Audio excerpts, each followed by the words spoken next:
Tutorial cara tercepat, merapikan tabel pada Microsoft Word secara otomatis dalam hitungan detik. Bagi kalian yang ingin tahu, simak video ini sampai selesai. Jangan di-skip.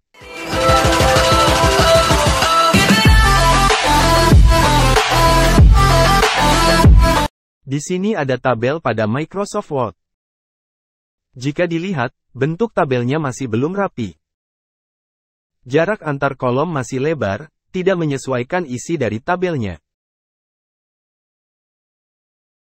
Untuk merapikannya, jangan melakukan cara manual seperti ini, dengan menggeser garis kolom satu per satu.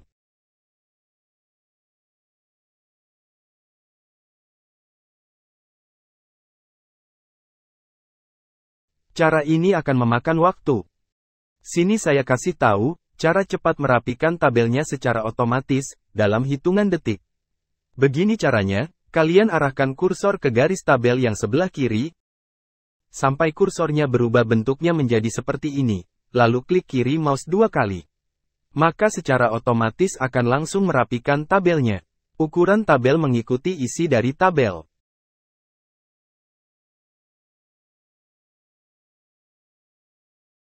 Selain itu, cara ini bisa kalian gunakan untuk merapikan tabel yang tampilannya berantakan seperti ini. Jika merapikannya secara manual seperti ini, pastinya akan lama. Gunakan cara yang sama seperti sebelumnya. Arahkan kursor ke garis pada tabel paling kiri, dan klik kiri mouse 2 kali. Maka akan secara otomatis merapikan tabelnya dengan cepat. Oke teman-teman, sekian dulu video kali ini, semoga bisa bermanfaat. Like, share dan subscribe, jika kalian suka video ini. Terima kasih. Sampai jumpa di video berikutnya. See you, next time.